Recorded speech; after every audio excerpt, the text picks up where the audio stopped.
in this war, this clash of civilizations, which Obama and Hillary both want to pretend or even deny, they want to pretend it doesn't exist or deny that it exists. One of the key challenges that we face is the need for courage. Look what happened in Charlie Hebdo, okay? Someone speaks out, somebody mocks Muhammad, and they're threatened with death or they're brutally murdered. We need courage. I admit it. We have to have the courage to be a voice for our brothers and sisters around the world who are suffering.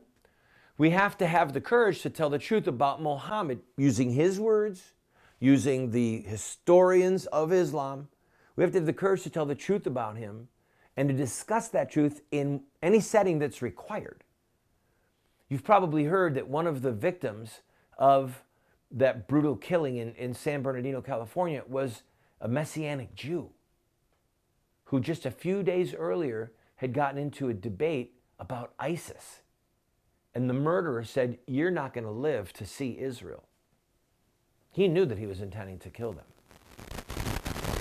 See, if we know the truth about Islam, this is tough, but it's true. If we know the truth, but we don't have the courage to declare the truth, then our knowledge is of very little benefit to our fellow man or ourselves.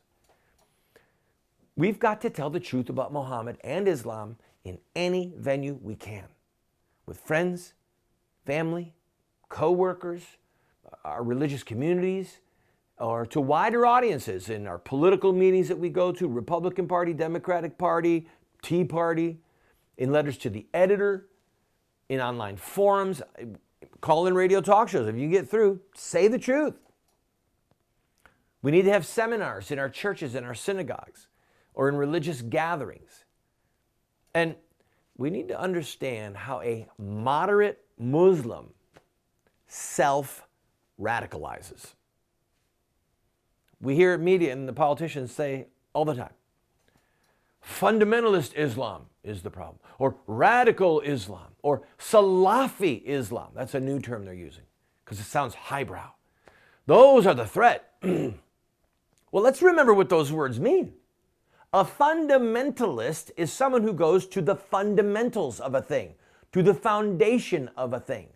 In this case, a fundamentalist goes to the fundamentals, the foundation of Islam. An Islamic radical. Well, did you know that radical comes from the Latin word radix, which just means root? A radical Muslim is someone who goes to the root of Islam. Salafi terrorists. Well, Salafi means predecessors, forefathers. They're admitting that a Salafi terrorist is somebody who is looking at the predecessors, Muhammad, Abu Bakr, Ali. They're the forefathers.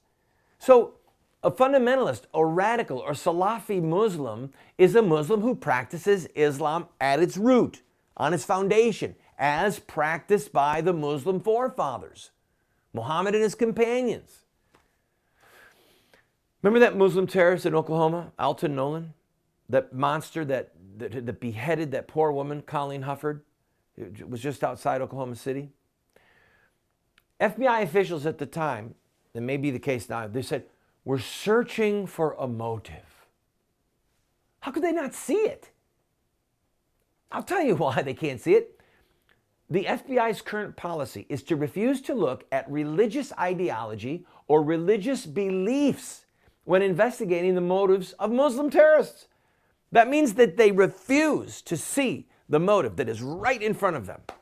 Muslims who are declaring that they are following and obeying the dictates of Muhammad. That's it. Nolan beheaded Colleen Hufford, God rest her soul, because he was imitating Muhammad. Muhammad beheaded people. So Nolan did what Muhammad did because that's his hero. It's his role model. Join me tomorrow. We will continue with this discussion about what we can do and hopefully spare some of us the heartache that is coming if we follow the lunacy of Obama's assertions. We'll talk to you tomorrow.